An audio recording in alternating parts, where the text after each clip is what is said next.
Recoucou. Donc, après mûre réflexion, pendant que j'en crée, hein, tout simplement, je me suis dit que c'était pas possible de mettre le choix-peau au milieu des maisons, puisque justement, il choisit avant. Donc, je vais le mettre avant, juste avant. Et pour équilibrer, je vais mettre les lunettes de ce côté-là. Alors, le choix-peau, est-ce qu'il irait? Non, il irait pas là. Il irait là et les lunettes, elles iront là. Voilà. Et vu que ça est déjà en relief, là, je ne le mets pas en relief. Donc, j'ai bien ancré. Surtout quand on découpe à la main, il y a encore plus de petits bouts de blanc, là, pas beau. Donc, il faut bien ancrer. C'est pour ça que des fois, j'ancre légèrement sur l'envers. Dans les creux, j'ai toujours l'impression qu'on voit trop le blanc. Donc, je donne même un petit coup d'encre à l'envers. J'ai tordu la pointe du chapeau en le découpant. Oh, c'est pas bien. Les lunettes, elles viennent du papier.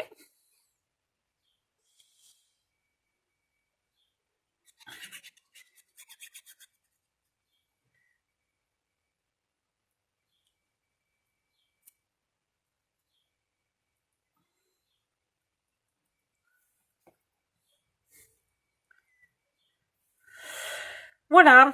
Ah ben ça me plaît. Voilà, ça me plaît. Sauf que du coup, le truc c'est, est-ce que je veux mettre... il est où? Voilà. Est-ce que je veux mettre encore un papier comme ça au milieu?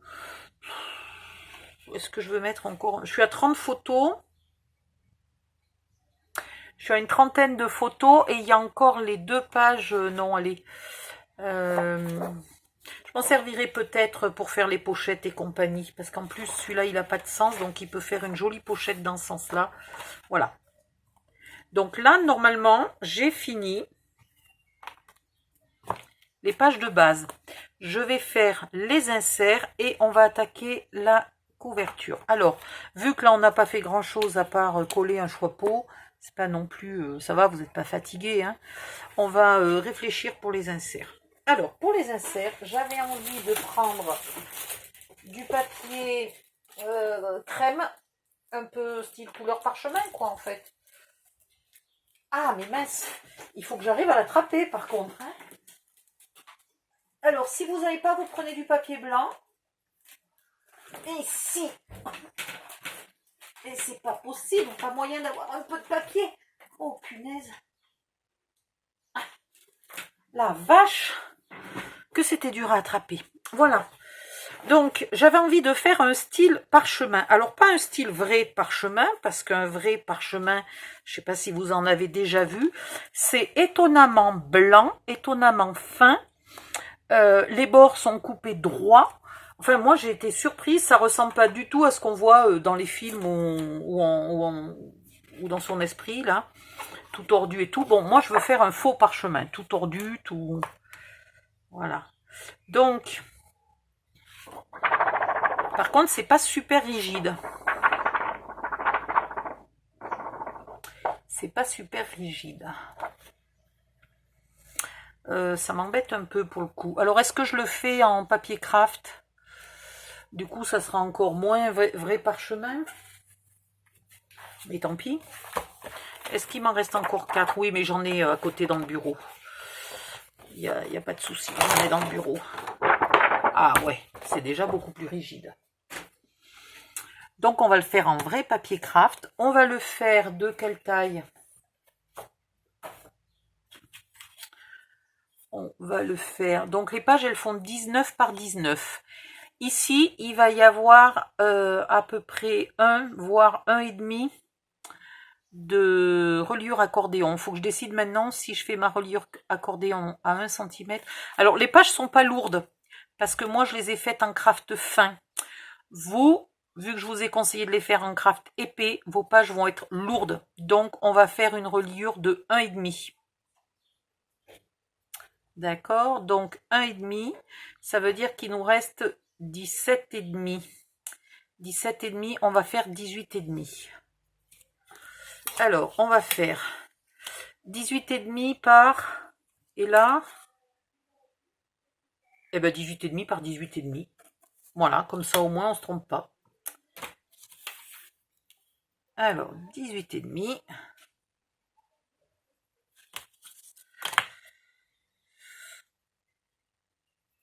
Voilà, si j'y avais pensé avant, quand on a fait les cartes et qu'on en a fait 2 par côté là, et ben on aurait pu faire un insert et une carte en fait. Bon, tant pis.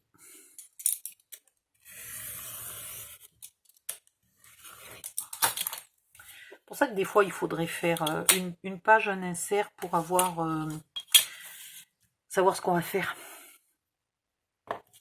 Là, la colle elle est de ce côté là, donc je vais enlever ce côté là. 18,5 par 18,5.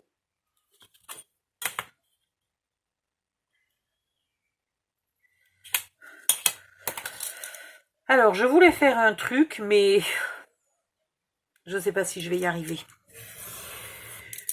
Je voulais ici, pour pouvoir tirer l'insert, je voulais le faire plus court. Et pour tirer l'insert, je voulais faire un rond de cire.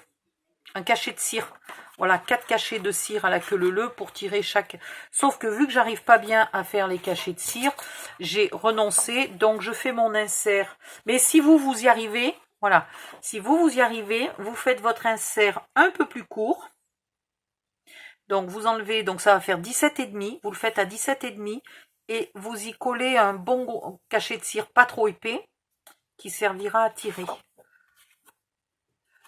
Il y a une autre solution qui est d'imprimer des cachets de cire en papier, du coup, enfin en Bristol, et d'y mettre du glossy accent dessus pour lui donner un aspect brillant, un peu en relief, un peu bombé, etc. Et de le coller ici pour faire les inserts. Voilà. Plusieurs solutions. Maintenant, on va faire ce que j'ai dit là, un faux parchemin, c'est-à-dire qu'on va découper le bord. Alors, vous faites, voilà, hein, à la va comme je te pousse. Et vous faites un bord qui a l'air en papier usé. Ou alors, vous prenez un outil. Voilà. Et vous le finissez encore plus usé comme ça. Voilà, à vous d'avoir la patience de le faire. Si vous n'avez pas ça, alors vous pouvez prendre soit, vous savez les râpes pour les pieds là, ça coûte 1 €, un truc comme ça, vous en prenez une neuve, hein, pas une qui a déjà râpé des pieds. Vous donnez des petits coups de ciseaux parce que cet engin là, il fait pas les grosses encoches comme ça. Hein. Et après, vous faites avec votre râpe ou du papier à poncer. Voilà, vous piquez dans la caisse à outils du papier à poncer. Il y a plusieurs solutions pour vieillir les bords. Et ensuite, si vous avez vraiment rien, vous le faites avec les ciseaux. C'est plus délicat, mais voilà, ça se fait avec les ciseaux. Vous voyez, ça fait pareil. Et une fois que vous avez fait les 4 côtés de l'insert, vous le vieillissez encore un peu à l'encre.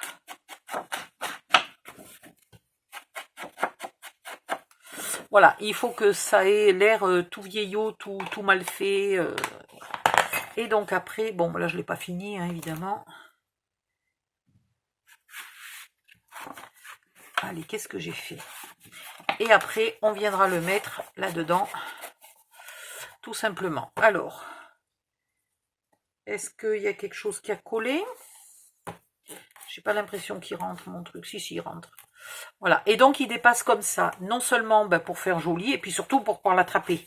Hein, voilà. Si vous avez beaucoup trop de mal à l'enfiler dans vos pages, dans ce cas-là, vous le faites 5 mm plus court. Donc, je vais vous laisser faire les 4. Hein, c'est pas la peine que je fasse devant la cam. De temps en temps, vous pensez de faire votre encoche un peu de l'autre sens. Voilà, là, elle est quand même trop pointue. Je vais la raccourcir un peu. Voilà, vous flanquez des coups de ciseaux. Essayez de bien faire irrégulier, hein. Voilà, là par exemple j'ai flanqué un coup, puis un coup, puis un coup, c'est assez régulier. Là tout d'un coup j'en mets 3 pour que ça soit bien irrégulier. Voilà. Et puis donc, on pourra, là on laisse, hein, on met ni tampon ni rien du tout, ce qui fait que la personne peut coller une photo dans ce sens-là ou une photo dans ce sens-là, ou même, suivant les photos qu'elle a, elle peut peut-être, oh ça c'est moche, elle peut peut-être en mettre 2 puisque finalement il n'y a qu'un petit bout qui serait planqué, ça serait ou les pieds ou je sais pas quoi, elle peut peut-être même mettre 2 photos. Voilà, donc là vous laissez libre le plus possible.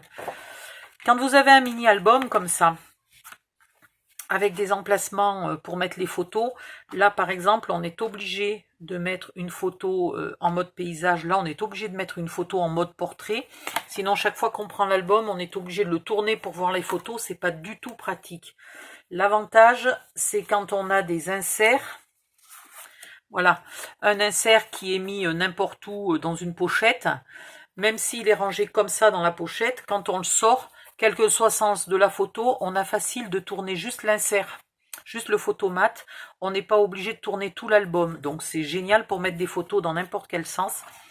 Et l'insert qui va au centre des pages de base, il est génial aussi parce que vraiment, peu importe dans quel sens sont les photos, on a juste une page à tourner, c'est facile.